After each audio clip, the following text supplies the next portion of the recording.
안녕하세요. 부동산 다이어리입니다. 많이 춥죠? 추운데 감기 조심하시고요. 오늘은 이제 거두절미하고 뭐 인사야 뭐 맨날 하는 거니까. 오늘 말씀드릴 얘기는 어제였죠. 경기도시공사에서 점포주택 부지, 단독주택 부지라고 하는데 거기를 입찰을 시켰어요.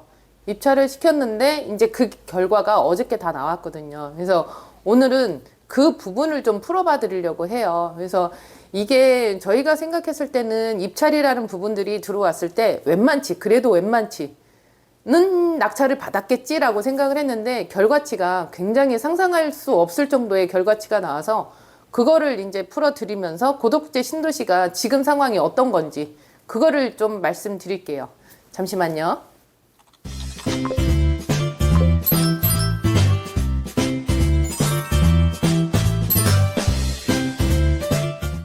네, 부동산 다이어리입니다.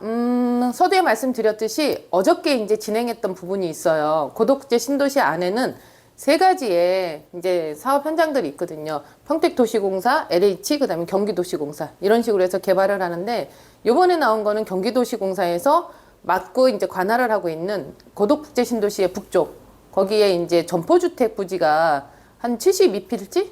그 정도가 나온 것 같아요. 근데 이 부분들이 웬만치 내정가나 이런 걸 봤을 때 그래도 반 이상은 되지 않을까라고 생각을 했는데 결과치는 너무 암담하게 두 필지만 낙찰이 됐거든요. 그래서 이 부분들이 뭘 의미를 하는 건지 이제 그거를 한번 풀어보려고 해요. 그래서 이런 부분들이 이게 이제 뭐 경기 흐름이나 이런 부분들에 대한 여파가 굉장히 크겠죠. 그래서 보여드리고 그다음에 고덕국제 신도시의 뭐 상가라든지 아니면 아파트 이런 부분에 대해서 잠시 지금 흐름이 어떤지 그거 말씀드리고 마치려고 해요. 그래서 요번에 나왔었던 경기도시공사 그 낙찰됐던 그 부분을 좀 보여드리고 시작해 볼게요. 컴퓨터 볼게요. 자, 네이버에서 경기도시공사라고 치시면 이렇게 사이트가 나와요. 그래서 여기를 클릭을 하시면 이런 식으로 홈페이지가 나오는데 홈페이지 밑에 보시면 여기 토지 분양 시스템이라고 있어요. 여기를 클릭 하시면 여기에 이제 신청 마감이라고 쓰여 있는데 이 부분이 이제 공급을 했었죠. 그래서 우리는 어떤 식으로 지금 공급이 됐고 결과치가 어떻게 나왔는지 이제 그거를 보여드리려고 해요. 그래서 여기를 클릭 하시면 이렇게 나오거든요. 이렇게 나오는데 여기 낙찰 결과 및 계약 체결 안내라고 써 있어요. 그래서 여기를 클릭을 하시면 이런 식으로 고덕 점포경영 단독주택용지 개찰 결과 및 계약 체결 안내 이런 식으로 나와 있어요. 그래서 계약을 어떻게 할 거니 뭐 이런 식으로 나와 있는 상황인 거고요. 요거 필요 서류나 이런 부분들이 나온 거고요. 그래서 요거 하고 그 다음에 낙찰된 토지를 좀 보여드릴게요. 이렇게 낙찰 결과는 이 두 필지가 지금 되어 있는 거고 개인이 된 게 아니고 일단은 법인들이 가져간 걸로 되어 있고요. 낙찰 금액은 이런 식으로 그래서 공급 내정가보다는 높게 써야지 낙찰이 되는 상황인 건데 이 부분 같은 경우가 뭐 첫 번째 같은 경우에는 조금 더 높게 쓰신 것 같아요. 근데 좀 아쉽다고는 생각하시겠죠. 근데 어찌됐든 간에 이 두 부분은 낙찰이 됐고 나머지 필지는 모두 유찰이 되었습니다 라고 얘기가 나와 있어요. 근데 이 부분이 지금 뭘 의미하는가를 좀 알아봐야 되는 상황 같더라고요. 그래서 이 토지마저도 지금 유찰이 되고 예전에도 유찰된 토지들이 몇 개 있었지만 그거는 전체 필지에서 한두 개가 유찰이 된 상황인 건데 지금 같은 경우에는 두 개 필지만 낙찰이 되고 나머지가 다 유찰이 됐단 말이에요. 그러면은 이거를 다음번에는 또 다시 한번 뭐 입찰을 시키든지 할 수 있는 상황인 건데 그 상황이 그닥 녹록하지만은 않다라는 생각이 들어요. 그래서 아마 수의 계약까지도 되지 않을까 그 생각은 들고 있고요. 지금 여기 필지 자체가 안 좋은 필지가 아니거든요. 그 전에 이제 제가 영상 한번 해드린 거 같은 경우에는 시간이 걸릴 뿐인 거지 괜찮다라고 얘기는 해드렸는데 내정가나 이 평당 가격이 문제가 됐었던 상황인 거고요. 근데 지금 상황에서는 아예 이것도 입찰을 안 들어간다? 그렇게 됐을 때는 이 부분 자체가 경기가 너무 안 좋고 지금 부동산이나 이런 부분들을 많이 다운시키려고 하는 그런 상황인 것 같더라고요. 그래서 지금부터는 제가 고덕국제 신도시의 부동산 흐름을 좀 말씀드릴게요. 이번에 고덕국제 신도시 안에 상가가 경매가 나오기 시작했고 아파트가 경매가 나오기 시작했어요. 그래서 이제 그 부분도 한번 보여드리고 풀어봐 드릴게요. 지금 제가 이제 즐겨보는 사이트는 마이 옥션이라고 해서 요 경매 사이트를 보고 있는데요. 고덕동으로 치게 되면 이렇게 9건이 나와요. 경매 결과치가 이제 지금 진행하는 경매들이. 근데 제가 봤었던 거는 여기 같은 경우가 이제 고도 국제 신도시 안에 있는 파라곤 아파트거든요. 1단계에 대해서 대장 아파트라고 볼 수밖에 없는 이제 파라곤 아파트인데, 얘가 지금 나오는 시세 같은 경우는 이제 내가 하고자 하는, 팔고자 하는 호가는 뭐 9억대도 있어요. 근데 기본적으로 7억 7천, 7억 8천 요 정도의 이제 매가들이 나오고 있는 상황인 건데, 점인 거고, 입찰 날짜는 24년도 1월 15일 날이에요. 그리고 위치 자체가 안 좋은 데가 아니거든요. 그래서 지금 이 금액에, 감정가 금액에 그대로 들어간다? 그거는 아닌 것 같아요. 그래서 한 번 정도 유찰을 시키면 그래도 시세보다는 저렴하게 받지 않을까. 권리 분석이야 차후에 정리를 하시더라도 이것만 봤을 때는 한 번 정도는 유찰이 들어가고 그 다음에 받아야 되지 않을까. 그런데 한 번 유찰되고 나면은 6억 6천이란 말이죠. 그러면 6억 6천에 낙찰을 받지는 않으실 거예요. 그래서 7억대 초반까지는 되지 않을까, 이제 그런 생각은 갖고 있고요.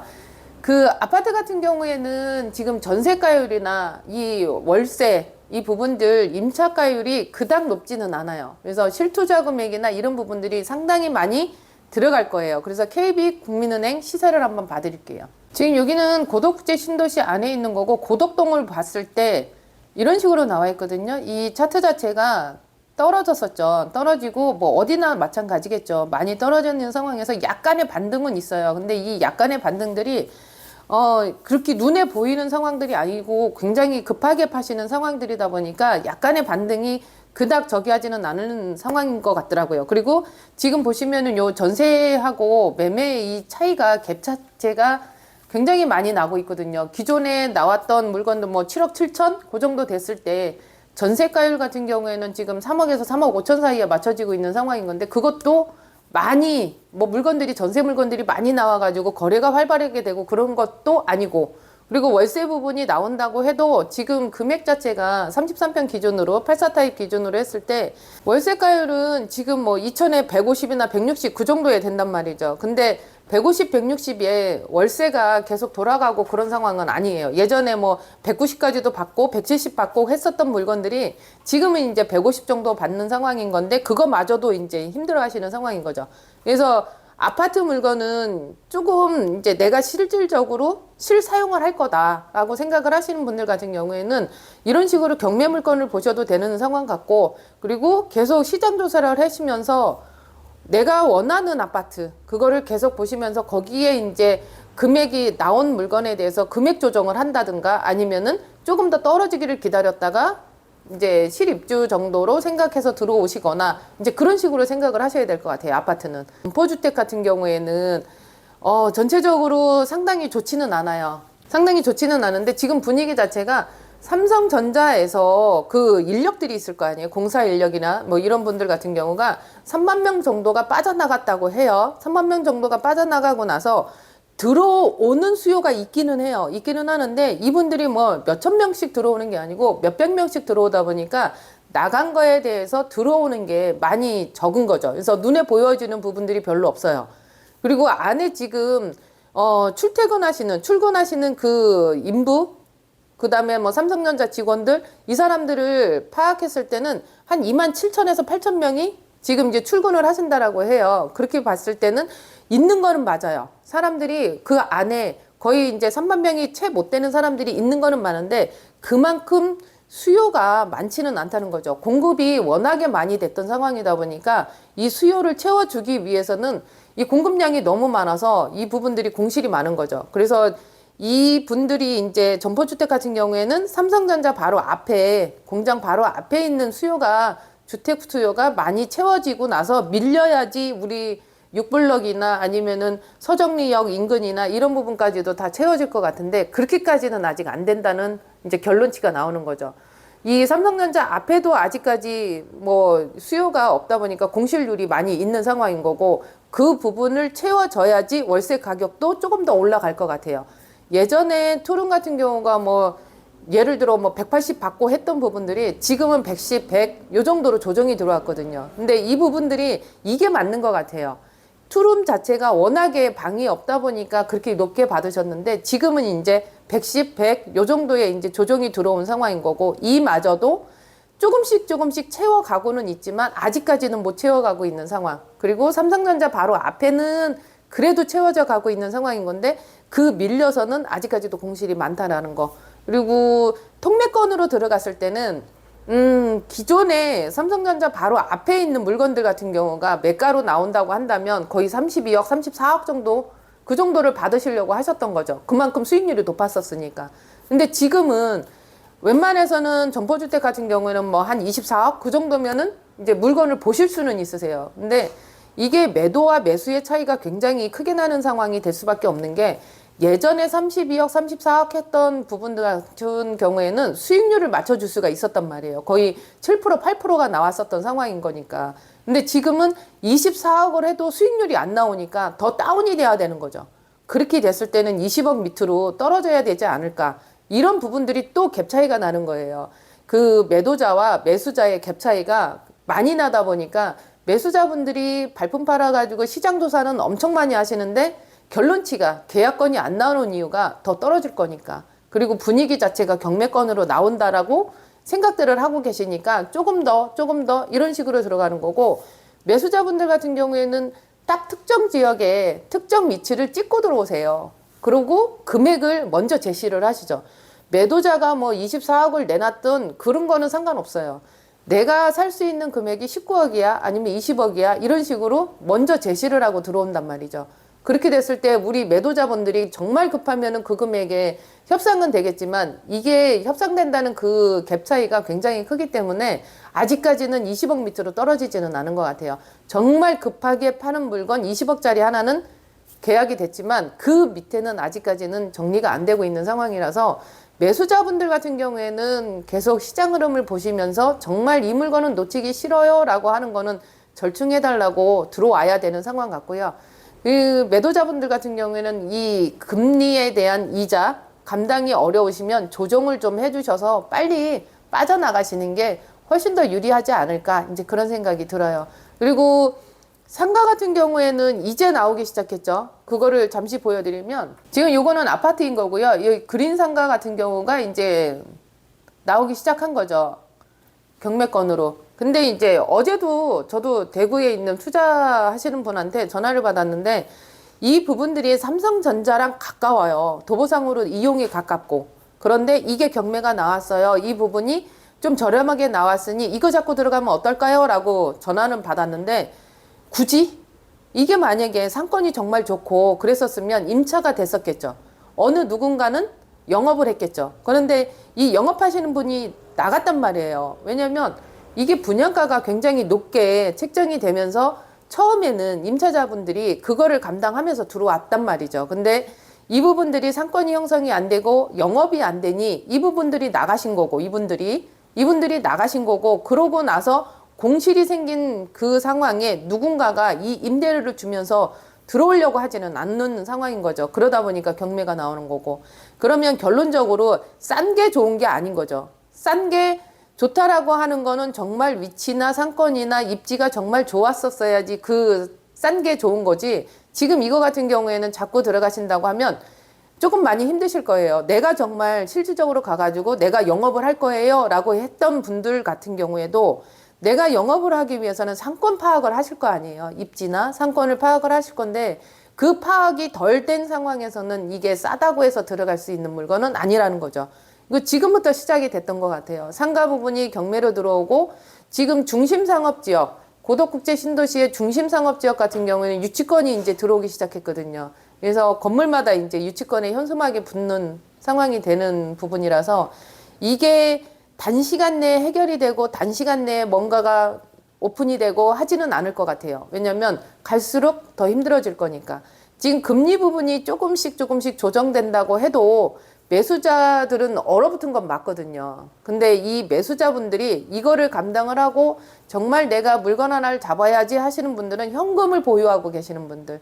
대출에 대해서 70%, 80% 대출을 받는 게 아니고 기껏해야 20, 30% 대출 받고 들어오시려고 하시는 분들은 지금이 기회인 거는 맞아요. 근데 그게 아니고 내가 투자 목적으로 반 갖고 50% 대출 진행하려고 들어오시는 분들 같은 경우에는 조금 더 기다려야 되지 않을까 이제 그런 생각이 들고 있어요. 그래서 지금 경매 부분도 이런 식으로 나오기 시작했으니 이제부터 시작이 아닐까 이제 그런 생각이 들고 있고, 어쨌든 지금은 저희 공인중개사들이 조금 힘들기는 해요. 힘들기는 하는데 이게 힘든 과정들이 너무 매수자분들이 오시기는 하시는데 일이 많아요. 일이 많기는 해요. 뭐 물건 찾아달라면 물건 다 찾아드리고 하는데 결론적으로 계약을 정말 치고 이런 분들은 별로 없거든요.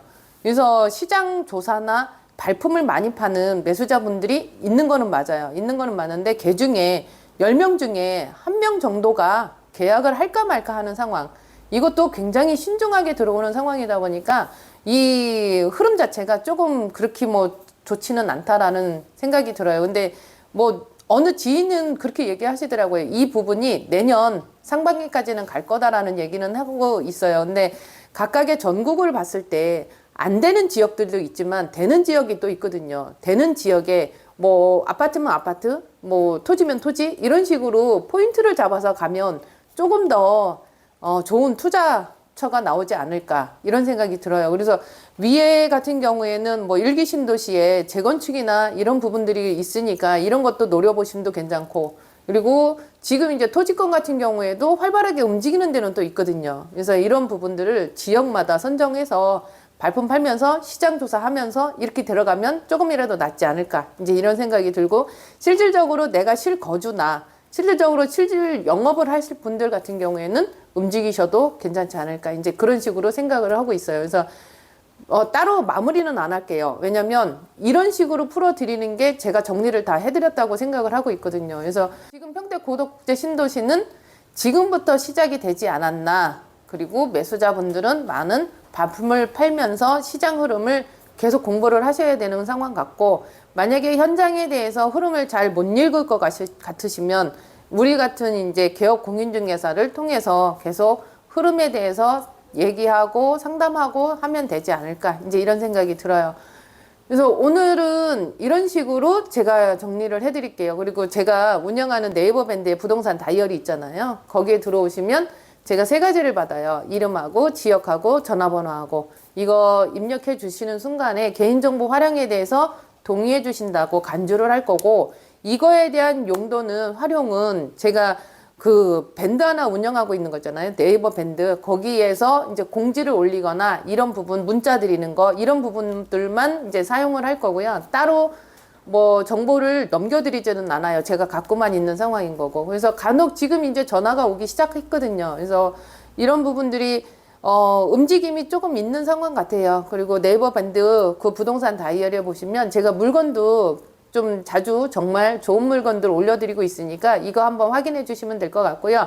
그리고 제가 책 2권 냈잖아요. 이 책. 한 권은 부동산 창업하시는 분들, 이제 합격을 하셨으니까 창업에 대해서 어떻게 해야 되는지 그거를 이제 풀어놓은 책이 있으니까 요 책 하나 구매해 주시면 될 것 같고, 연령별로 투자하시는 그 투자처가 정말 다양하시더라고요. 그래서 제가 결론을 내린 부분이 투자처, 연령별로 봤을 때 뭐 20대는 어떤 부동산, 30대는 어떤 부동산 이런 식으로 이제 투자처들을 찾으시더라고요. 그래서 그거 정리해 놓은 책이 이 투자처 책. 그래서 요거는 아래 링크로 구매할 수 있는 링크를 걸어 드릴게요. 아래 하단에. 그래서 요 부분은 타고 들어오시면 구매해 줄 수 있는 상황이 되고요. 어떠셨어요? 괜찮으셨으면 좋아요, 구독, 알람 설정 해주시고요. 이상으로 부동산 다이어리였습니다. 감사합니다.